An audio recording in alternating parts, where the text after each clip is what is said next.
Today for deadfish.com we're going to cover tying a simple crappie jig with a painted lead head, a bucktail, and some flashabou. The first thing we need to do is get our lead jig head, which you can see here.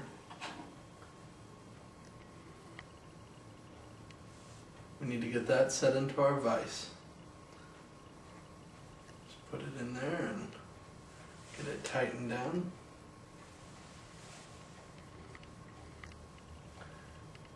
Next thing we need to do is get our bobbin.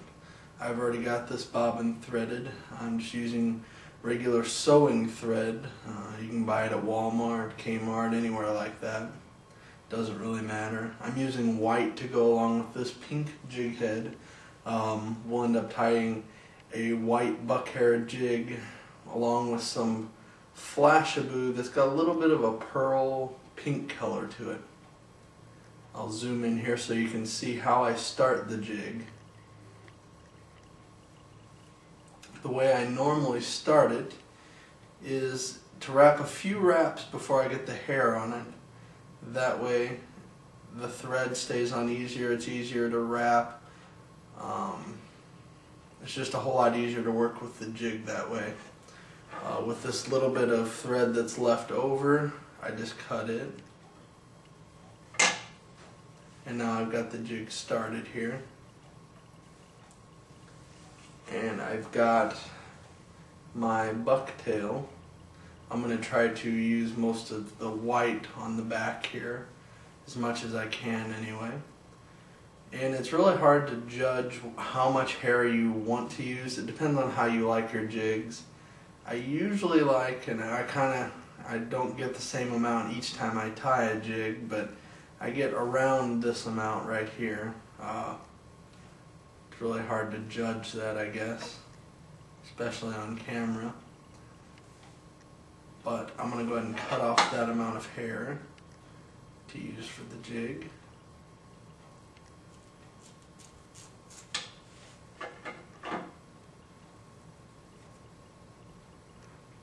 And now what you want to do, you want to get the ends of the hair flush.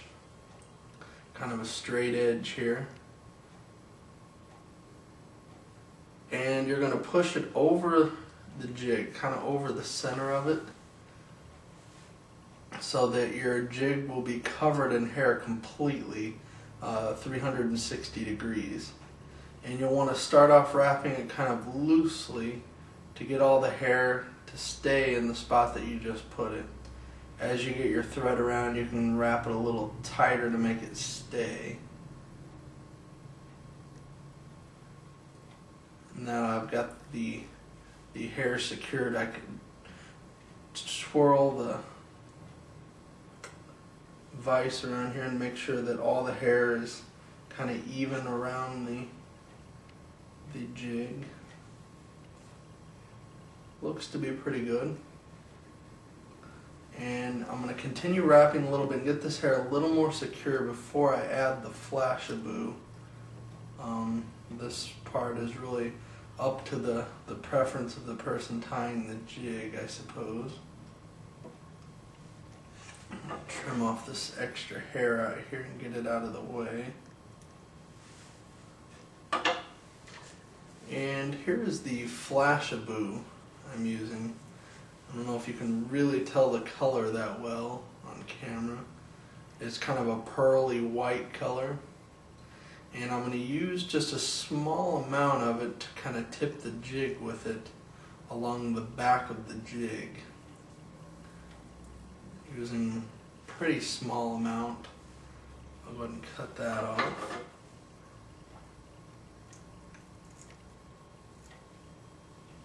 And again, you want the end of your flashabou to be fairly flush. Got a tiny bit here I need to trim.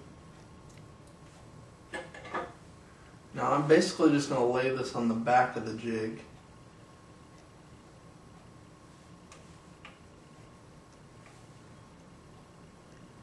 And I'm going to wrap over it and get it secured.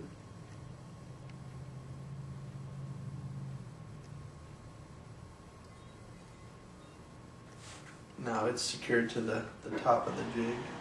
And I'm going to go ahead and wrap and finish up the jig here. You just kind of want to get from the barb on the end of the lead head. I don't know if you can see it, but it's right about here.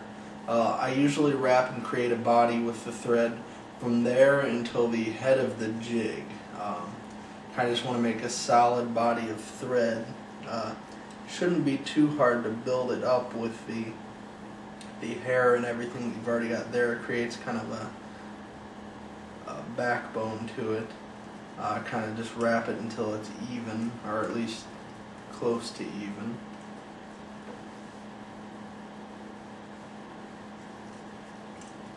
I'll continue to wrap it here.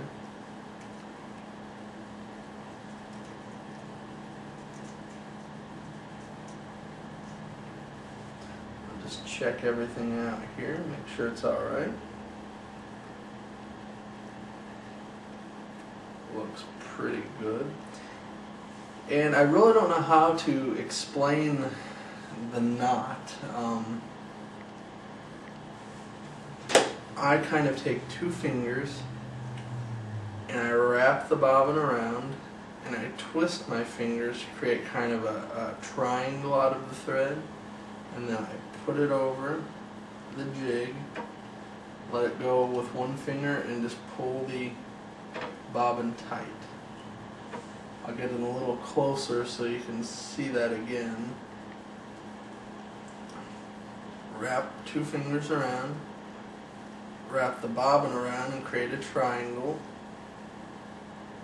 and then I'll take the triangle, put it around the jig head, and then I pull it tight.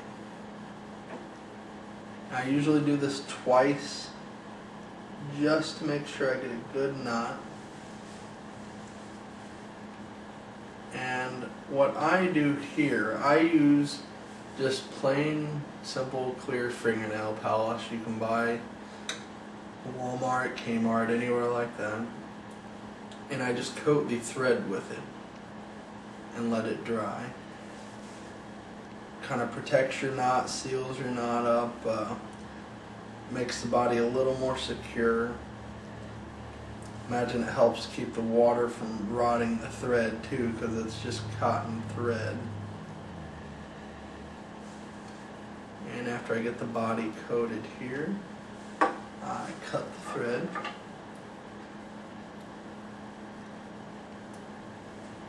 And our jig is actually now complete. We can wait and let it dry, but I'll let you check it out here.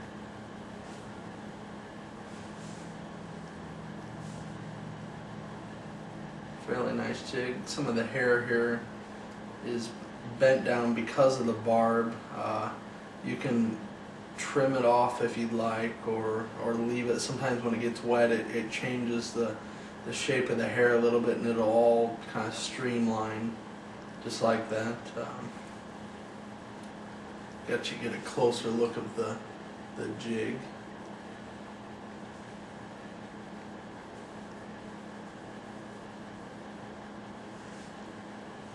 I'm going to trim this extra hair off here.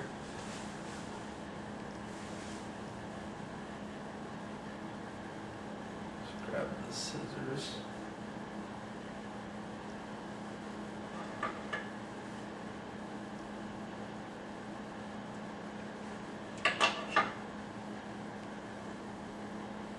We have a completed jig. I can't really say it's guaranteed to catch crappie, but every time I've used it, it sure has.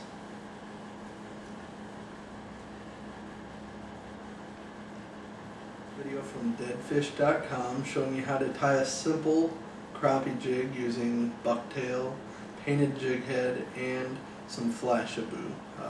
For more videos, you can go to deadfish.com. That's DEDFISH.com.